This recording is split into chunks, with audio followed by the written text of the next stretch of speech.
Panther Nation, what's cracking? Let's talk team captains 2020. You are now tuned into the Panther Nation podcast.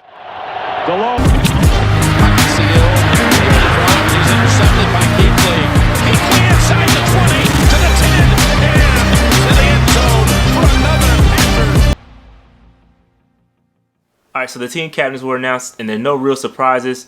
Teddy Bridgewater, Christian McCaffrey, Russell Okung, Tahir Whitehead, K'Wan Short, and Shaq Thompson. Let's get into some of the credentials, though. Let's see whether there's some beef or not. I do have a couple of thoughts, and maybe there's one person I thought that should have made a team captain or should have been voted as a team captain, but it did not happen. But let's get into it. So Teddy Bridgewater, he's entering his 7th season. And he was named a team captain for the Vikings in 2020, so this is not his first rodeo. Generally, your quarterback is your leader, so there's really no surprise there. All the teammates love him. The wide receivers love him. The coaches love him. He was handpicked by Joe Brady, so there was no surprises as far as Teddy Bridgewater is concerned. Christian McCaffrey, he's entering his 4th year in the NFL.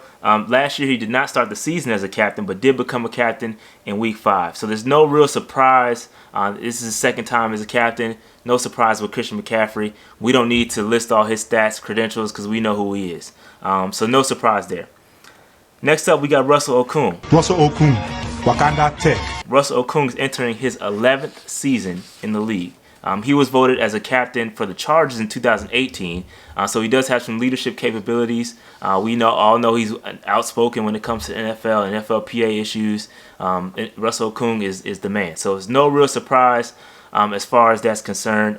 He ranks 2nd amongst active offensive tackles with 14 career postseason starts. That's impressive. He's also a 2-time Pro Bowler.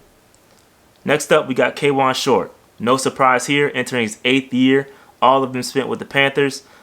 He's returning as a team captain from last season. Started the first 2 games of 2019 before suffering a season-ending rotator cuff injury in Week 2 versus Tampa Bay. He's also a 2-time Pro Bowler and was voted AP All-Pro 2nd team in 2015. We Whitehead up next. He's entering his 9th year in the NFL, and he was also a team captain for the Raiders last year. I did not know that. We all know he has the Rule connection. He played for Temple under Coach Rule. And since 2016, Whitehead ranks 4th in the NFL with 476 tackles. So he's a tackling machine. No surprise there. Well, a bit of a surprise, but no surprise due to the Rule connection as far as Tahir Whitehead.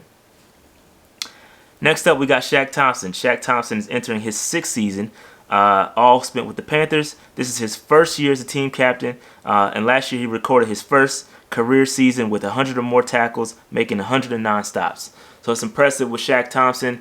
Not really surprised with Shaq Thompson, but I do have a few beefs. My first beef is I thought Trey Boston should have been a captain. There's no members of the secondary voted as a captain this year, and Lord knows we need a leader in the secondary, if any, because this is bad. Our secondary is going to be bad, and so I thought that Trey Boston should have been named a captain. He did just get paid, and he's one of the oldest Panthers on the roster from a tenure perspective. So I thought that Trey Boston should have been voted captain. Number 2 is I would expect some continuity from the captains. I'm a little concerned that the guys like Russell Okung, Tahir Whitehead, these guys are on 1-year deals. So I would prefer some continuity. Obviously, Teddy Bridgewater is going to be around for a while. Christian McCaffrey is going to be around for a while. Shaq, he just signed a deal. He's going to be around for a while. So I would prefer some continuity there. But again, I'm not – the players vote. So, they have the insight. They work with these guys every day. So I'm sure they know a lot more than I do. I would just – from a fan perspective and from a team-building perspective, I just would have preferred to have some continuity. Just these guys on 1-year deals are not coming back next year. We're going to have to vote for a new team captain. I don't know. I'd just rather have my captains be around for a long time. Just a personal preference, no big deal, just a thought. All right, so that's going to do it for my team captains segment. Normally I would do this with Dave and allow him to provide his opinion, but since we're having the show on Monday and it's going to be jam-packed with the Raiders review, I'd rather just go ahead and get this out the way. Shout out to Dave, my co-host as well. So make sure you guys like, subscribe. And listen, man, we're close to 3,000 subscribers. I need to get to 3,000 subscribers. I would have liked to have had this done before week 1, but it's okay. I'm a patient guy. Let's get to 3,000 subscribers. Thanks, guys. Keep pounding.